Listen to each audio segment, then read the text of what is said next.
My name is Chen Wei, and I want to tell you, my husband decided to test me. He thought it would be his game. He didn't know I was playing at first. When Lin Hao proposed to me, I already knew everything about him. I knew he owned 3 factories. I knew his family was on the list of the wealthiest in the province, and I knew he hadn't told me a single word about it. He introduced himself as a mid-level manager, a modest apartment, simple clothes, a used car. I didn't say anything either. I was curious. How far would he go? We married quietly, no lavish wedding. He said he couldn't afford it. I agreed. We lived in his modest apartment. I cooked, cleaned, saved on groceries. Every evening, he came home tired, complained about his boss, said money was barely enough to last until payday. I nodded, I smiled, and I waited. The first test began 3 months after the wedding. He came home darker than usual, sat at the table, was silent for a long time, then said he'd been fired, that the money would last 2 months, that maybe I should call my parents, ask for help. I looked at him calmly. No need, I said. I'll go to work. We'll manage. The next day, I got a job as an administrator at a small office. I brought home every yuan.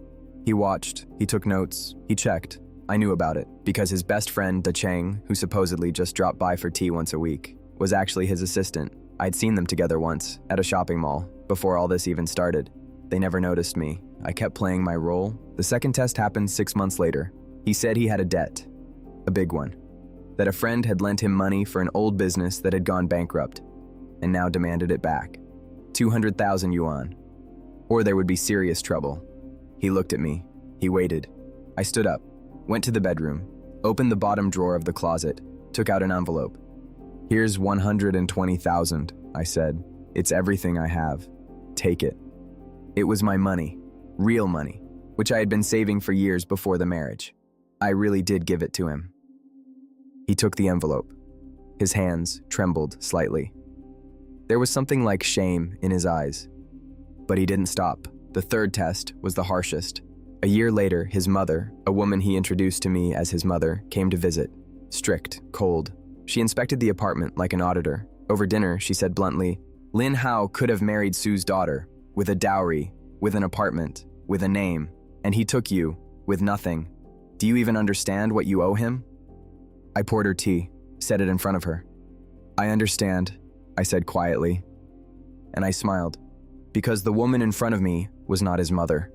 I had seen his real mother in a photo on his phone, once, when he forgot it on the table. A completely different face. She was an actress, hired for the test. I knew everything, and I stayed silent. Then came the day he decided the test was over, that I had passed, that it was time to reveal the truth. He came home not alone. With him were 2 men in suits.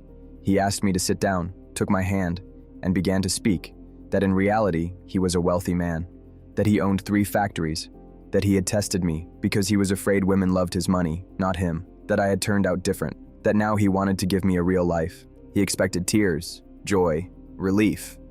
I was silent for a few seconds, then I stood up, walked to the bookshelf, took out a folder. I placed it on the table in front of him. Lin Hao, I said calmly. I knew from our very first meeting. My father is Chen Wei, you may have heard the name. His holding company owns, among other things, 2 banks that finance your factories. I am the sole heir. I opened the folder. Here are the statements, your credit lines, amounts, deadlines, all of it through us. One of the men in suits started typing something on his phone. The other looked down at the table. Lin Hao didn't move. You tested me for a year, I continued. I'd been watching you for 3, ever since the day you approached me at that conference and introduced yourself as a manager.